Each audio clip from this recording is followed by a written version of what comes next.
Irma, Assalamualaikum. Waalaikumsalam. Halo, Pak Seno. Ya, saya selalu senang nih ketemu Teh Irma karena mau menyediakan waktu untuk beberapa kali recording ya. Terima kasih ya. Sama-sama Pak Seno, terima kasih juga. Iya, gimana PPKM darurat ya juga ya di Bandung, jadi pergerakan lebih terbatas. Jadi di rumah terus. Iya sih, masih kan, masih. Cuman ada good news juga ya, kalau nggak diundur, kalau nggak dirubah lagi tanggal 26 katanya sudah mulai lagi boleh mall Ya, dibuka, restoran, kafe dibuka, tetap prokes kayak gitu. Mudah-mudahan lah, ya. mudah-mudahan. Kalau kita ini kan mikirnya cuma diem di rumah. Cuman saya lebih kasihan sama orang-orang yang memang harus keluar untuk usaha gitu loh. Ya, Kasihan kan ya. kalau kelamaan. Kita ikut berempati lah ya. Iya dong, pasti dong. Ya, makanya ini kan meluangkan waktu jadi Teh Irmanya bersedia terus jadi narasumber di kanal rumah kita kan. Oke. Ya. Oke, ya Sobat Seno, jadi ini Teh Irma datang lagi di kanal rumah kita. Teh Irma adalah contoh sosok tuh sukses di bidang penjualan Terlalu tinggi. asuransi jiwa. Buktinya tuh foto-fotonya kalau Sobat Seno masih ingat, atas prestasinya udah keliling dunia dan di foto itu beberapa Alhamdulillah. tempat di ini yang di mana ya kemarin sebentar. Rusia, Johannesburg dan sekitarnya ya. Ada yang di Jordan juga ya. Tapi kalau boleh sedikit jujur sih di sini, Oh, dari sekian panjang perjalanan, kalau ya. ditanya mana yang paling berkesan, itu tetap yang paling berkesan tuh Al-Aqsa sama Madinah Mekah kali ya. Nggak ada yang Oh. nandingin itu perjalanannya. Jadi lebih kepada sisi spiritualnya ya, bukan sekedar hura-hura Iya, jalan-jalan ya. iya sih. Yang aku rasain gitu sih Pak Seno. Pulang dari situ tuh apa ya? Batinnya tuh ngisi ya. Batinnya Ya, ngisi gitu. kayak baterai Kalau dicas pulang lagi. dari Amerika, dari Eropa, seneng aja. Begitu kita pulang ke Indonesia lagi, kembali ke rumah tuh hilang gitu. Oke. Tapi kalau kita jalan-jalan ke Al-Aqsa, ke Nabawi, ke Makkah tuh apa ya? Aku juga sendiri, kayak begini banget ya pulang dari situ seperti di-charge lagi kitanya gitu. Ya, Gitu jadi sih. kayak baterai dicas lagi. Iya deh, Iya. manajemen kanal rumah kita dan Sobat Seno mendoakan pandemi segera berakhir, jadi ada Segera kemungkinan berlalu. Amin, amin, amin. ya kemungkinan bisa pergi ke sana lagi ya, karena Bisa pasti kangen jalan kan lagi. sama Al-Aqsa segala. Oke. Selalu kangen, selalu kangen. Mudah-mudahan selalu sehat kita ini. Ya.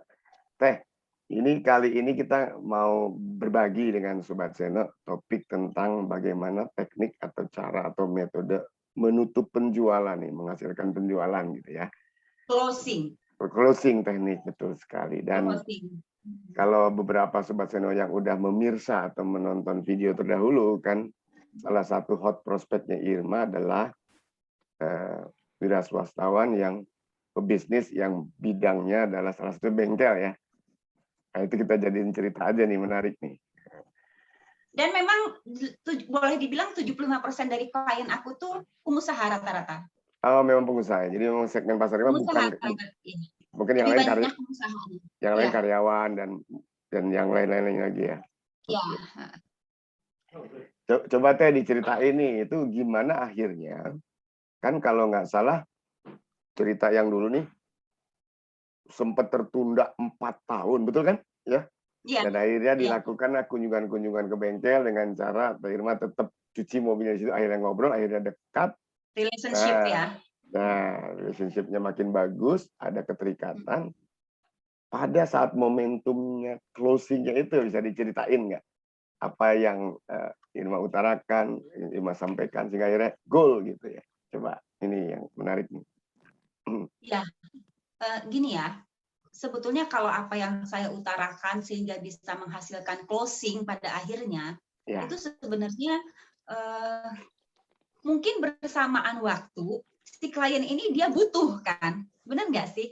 Oke. Dia sudah mengutarakan ke saya bahwa saya mau pengajuan pinjaman ke salah satu bank, saya butuh insurance untuk itu. Jadi akunya kalau untuk menjelaskan produk kepada beliau ini nggak begitu terlalu mendapat halangan, Pak Seno, untuk case ini ya, untuk case ini. Ya, aku nggak begitu mendapat halangan karena aku tinggal menjelaskan, aku tinggal detail produknya segala macamnya, menjelaskan ke dia agar dia paham. Ya, tentunya pasti kita dibutuhkan knowledge yang bagus, ya. Jangan jadi mispresentation nantinya, itu kan bahaya gitu kan. Makanya kita harus terus belajar gitu. Jangan, lebih baik kita belajar daripada sok pinter. Kalau asuransi jawab salah-salah ke klien tuh nanti bahaya jadinya gitu kan. Nah, aku hanya menjelaskan secara produk artinya. Kalau pendekatan tadi kan aku 4 tahun sudah pendekatan ya Pak Seno, 4 tahun loh pendekatannya, cuci mobil terus seminggu 2 kali ke sana gitu kan. Dan gitu. ada modal yang dibuang ya, ada biaya yang dikeluarkan kan. Oh iya pasti.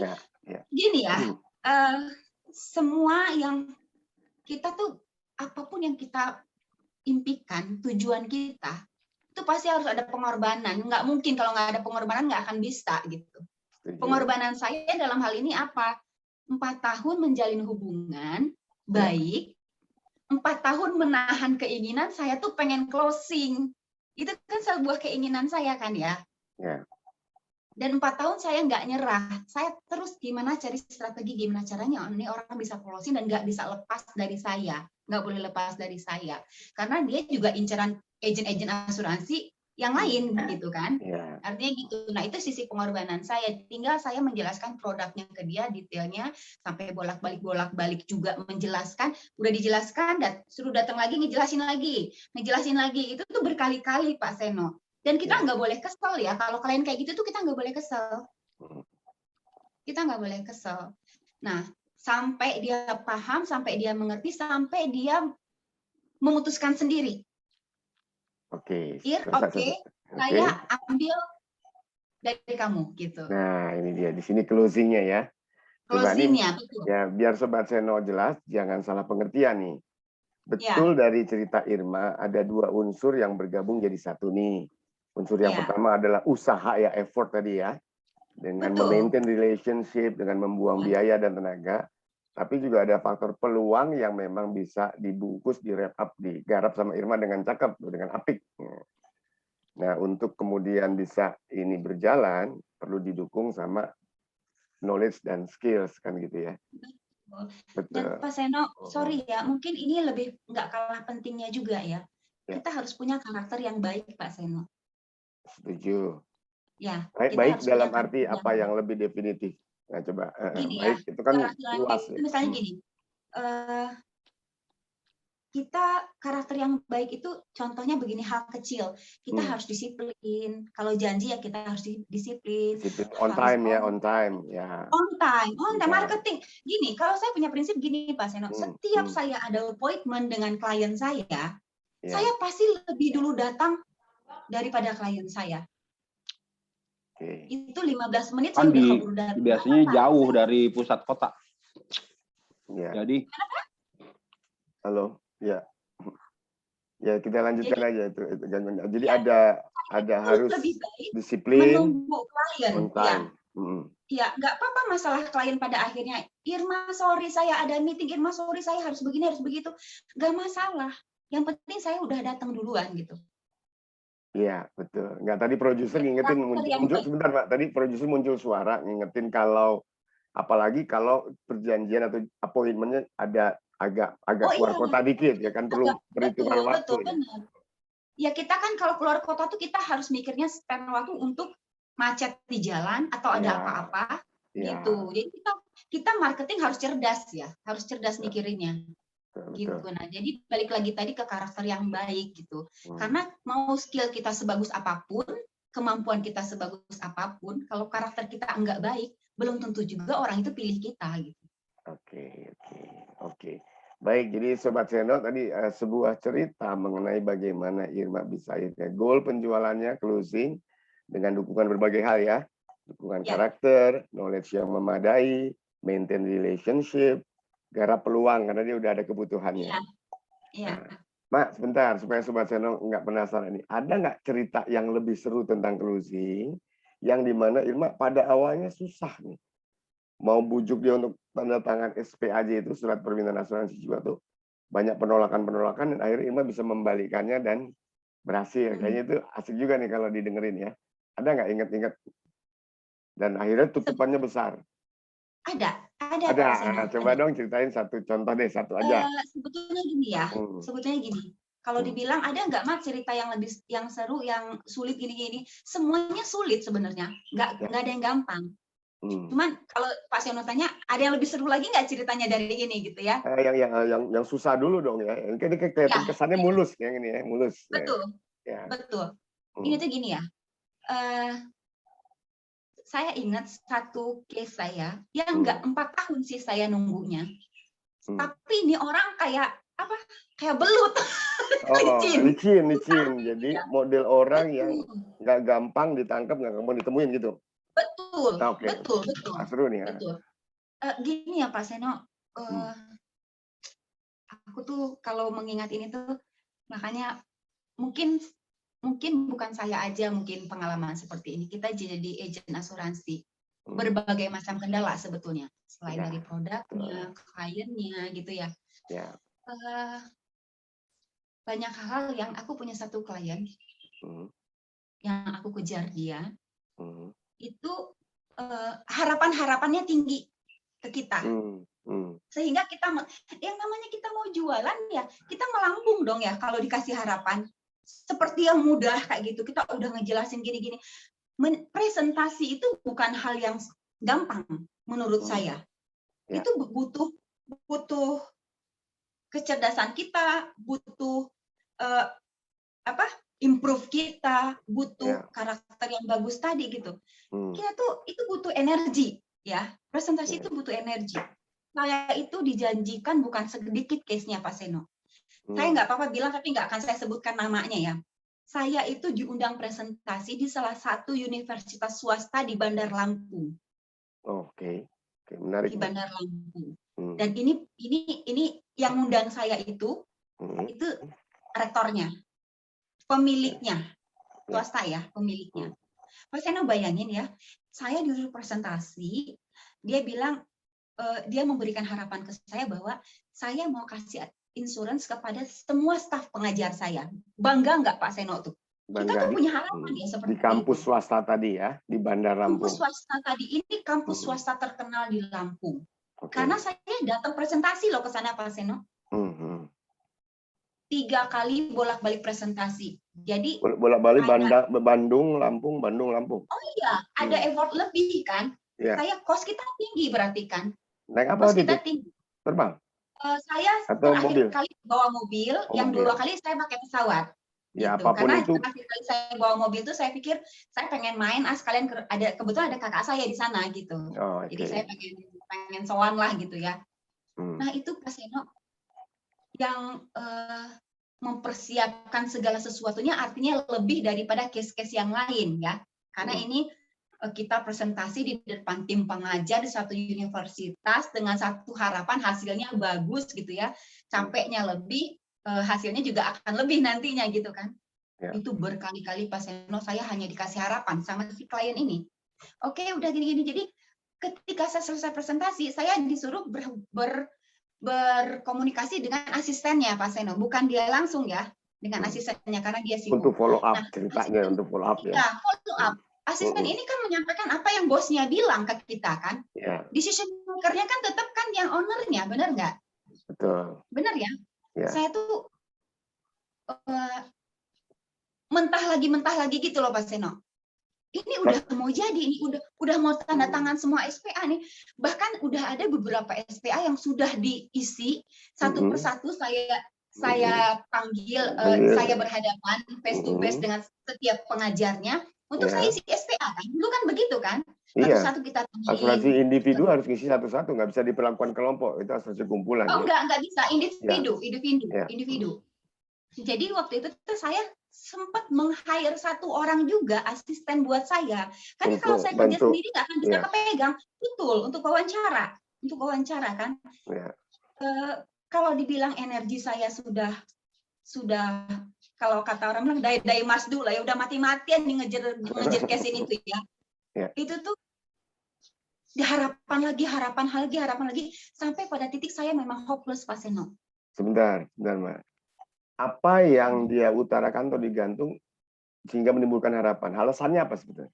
Misalnya apakah nanti dulu ya dananya belum cair, atau nanti dulu ya kami lagi melengkapi dokumennya, atau apa coba? Nanti mungkin bisa saya dari sudut pandang saya. Waktu itu keberatannya adalah belum semua direksi menyetujui. Oh, soal persetujuan. Karena itu direksi.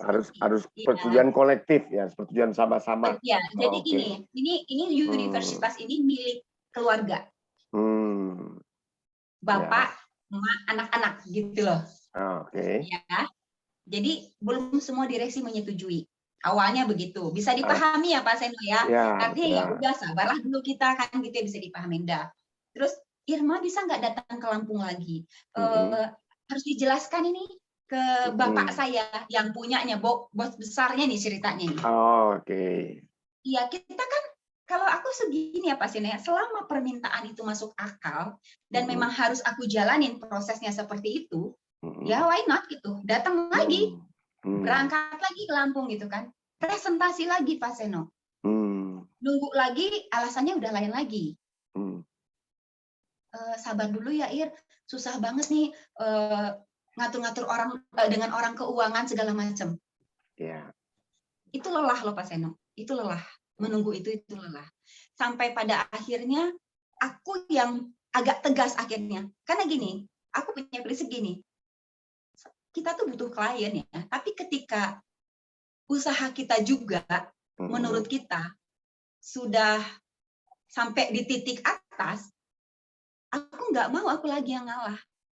Jadi aku selalu gini Pak Seno, kalau aku sudah lelah dengan satu klien menjanjikan terus, buang waktu aku kan, berarti itu dia udah buang waktu kita, buang energi kita. Selalu aku tuh di kepala aku gini, kalau dulu tuh aku membahasakannya dengan begini ya, masih banyak yang lain dari lu, gitu. Itu membuat satu semangat diri aku tuh tumbuh lagi gitu. Aku nggak mau putus asa karena satu orang, dan aku nggak mau siapapun orangnya menurunkan energi aku, memberikan efek negatif ke aku. Karena aku sangat yakin, aku marketing tuh aku harus selalu positif pikirannya, nggak bisa rusak gitu. Nah, akhirnya aku yang bilang ke dia, aku hubungi dia, aku bilang, Pak mohon maaf, saya tahu kendala-kendala yang Bapak utarakan ke saya. Saya bilang gitu, saya tahu kendala yang Bapak utarakan saya, dan saya paham. Namun, untuk saya juga mohon pengertian dari Bapak. Dari sisi saya juga butuh keputusan. Deal or no deal. Dan pada saat saya berani mengucapkan itu, saya juga konsekuen dengan diri saya bahwa ketika dia jawab no deal, oke, it's okay. Bukan rezeki saya. Iya, bukan rezeki saya gitu, bukan rezeki saya cari di tempat yang lain gitu. Nah, ketika saya tegas ke dia seperti itu, oke Ir, kasih saya waktu 1 minggu. Minta waktu lagi. Minta waktu lagi Pak Seno, 1 minggu. Oke ya Pak, mudah-mudahan, aku bilang begini, mudah-mudahan 1 minggu ke depan saya mendapat kabar baik ya Pak. Saya bilang begitu, mudah-mudahan saya mendapat kabar baik. Karena ya nggak harus gengsi juga ya, kalau kita sebenarnya memang butuh itu gitu kan. Tapi dengan bahasa yang nggak ngemis juga gitu, yang nggak harus elegan dong, elegan dong. Mudah-mudahan saya minggu depan mendapat kabar baik ya Pak, saya tunggu. Oke, Ir, udah selesai. Minggu depan dia telepon saya. Seminggu setelah itu dia benar-benar telepon saya, dan akhirnya memang akhirnya dealnya tidak sebanyak awal yang diperkirakan. Jadi ada 50 Pak Seno, 50 case, 50 orang yang akan dikasih asuransi sama dia. Akhirnya aku cuman berapa? Direksinya aja Pak Seno. Oh, berapa orang tuh? Keluarganya aja 9 ya. 9 SPAJ, 9 polis. 9 polis, ya, 9 SPAJ, 9 polis. Ya oke lah gitu. Boleh tahu nggak nilainya berapa? Nilainya berapa? Itu preminya 24 juta 1 tahun, per orangnya. Per orang, 24 kali 9 berarti sekitar 200 jutaan ya? Iya, betul. 200 juta dengan komisi pada Tetap saat aku itu. mah setelah tradisional tuh nggak ada, aku tetap jualannya unit link ya Pak Oh, Seno. unit link, jadi dapat komisi Unit link. 30% dari 200 juta, Ya, berarti 70 ya. juta masih ketutup lah ya, transport 2 kali pesawat dan 1. Masih. Alhamdulillah masih. Cuman memang lelah, ini cash lelah banget. Ya, oke. Bentar ya. Nah, ini Sobat Seno mudah-mudahan menarik pelajaran menarik nih. Ada yang harus diketahui Sobat Seno nih, Teh Irma. Ya. Ketika kita mencari prospek yang sifat keputusannya kolektif, gitu ya. Iya. Kalau dalam bahasa teori nih, ada yang namanya lingkungan pembeli. Karena pembeli nggak sendirian. Jadi mungkin Sobat Seno pernah dengar nih, pasti ada decision makers. Satu ya. Betul. Ada namanya goalkeepers, penjaga gawang. Ada penjaga gawang. Ada juga yang namanya influencer. Ada juga yang namanya researcher, jadi penelitinya. Jadi kalau ke depannya Sobat Seno dapat peluang lagi untuk menggarap itu, berarti Sobat Seno harus tahu nih, siapa di organisasi itu yang decision maker, siapa yang penjaga gawang, siapa yang bawa pengaruh, dan yang research gitu. Kadang-kadang tantangannya adalah kita harus masuk ke semuanya. Misalnya gini, goalkeepers adalah jaga gawang supaya organisasi atau company nggak jebol secara biaya, berarti orang bagian keuangan misalnya. Influencer bisa orang yang lebih senior dari dia, bisa juga sekretarisnya karena dia membawa pengaruh kan, mengatur janji dan sebagainya. Jadi ada goalkeepers, influencer, dan ada yang orang tukang research-nya. Research tuh, coba deh kamu cari tahu bandingan produk ini dengan company lain. Dan Irma beruntung karena usahanya tidak sia-sia. Kembali ke video sebelumnya tuh, Irma ini orang yang termasuk ini loh. Tingkat patience-nya, kesabarannya tinggi. Kan pernah ada video kita judulnya The Power of Persistence, ya, keuletan dan patience, kesabaran. Kalau nggak sabar orang udah nyerah dong, betul nggak? Jauh loh, Lampungnya jauh. Betul. Makanya gini Pak Seno, saya itu sangat bersyukur pada akhirnya. Saya itu sangat bersyukur. Saya itu diberikan jalan hidup oleh Allah menjadi agen asuransi. Karena banyak hal yang merubah diri saya sebagai agen asuransi. Yang tadinya nggak bisa ngomong, jadi pinter ngomong. Yang tadinya sabarnya mungkin nggak seperti sekarang, itu di asuransi itu saya jadi lebih sabar. Naik, ya. Level kesabarannya naik. Terlalu banyak menjadi seorang agen asuransi buat saya terlalu banyak merubah kepribadian saya. Kepribadian dalam tanda positif ya Pak Seno. Iya. Kan memang sukses orang selalu dari attitude-nya sih. Ya, riset menunjukkan orang yang berhasil atau sukses itu attitude mempunyai kontribusi 80% kesuksesan. Setuju, Mbak ya? Iya, betul. Di dalamnya menyangkut tadi kan karakter, disiplin, profesionalisme ya. Iya, betul. Buktinya di dunia ini banyak orang-orang pintar tersesat jalan, betul nggak? Kepandaiannya digunakan untuk hal-hal yang kontraproduktif. Maaf ya, jadi koruptor dan sebagainya kan nggak benar karena karakter. Iya. Koruptor itu kan orang-orang pintar semua ya. Iya, sayang kan gitu. Nah, sayang, betul. Oke, ini menjelang penutupan diskusi, Teh Irma, coba saya rangkum atau resume dulu ya. Nanti Teh Irma boleh nambahin lagi. Jadi Sobat Seno tadi ada 2 contoh dari Teh Irma, di mana Teh Irma yang satu akhirnya closing karena kata kuncinya kesabaran, 4 tahun menunggu. Iya. Kemudian ada juga effort ya. Ada usaha untuk cuci mobil saya tetap dekat dan seterusnya. Yang ini agak berbeda di mana customernya ada kolektif gitu karena organisasi, dan dengan kesabarannya juga Teh Irma akhirnya bisa closing. Nah, Sobat Seno narik pelajaran bahwa dari 2 ini ternyata ada satu pelajaran yang sama tuh, gitu ya. Jadi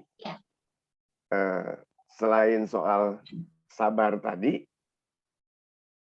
menjadi penjual bukan sekedar penjual, pola pikirnya betul ya, menjadi entrepreneur juga, pengusaha juga. Kita harus hitung cost benefit ya.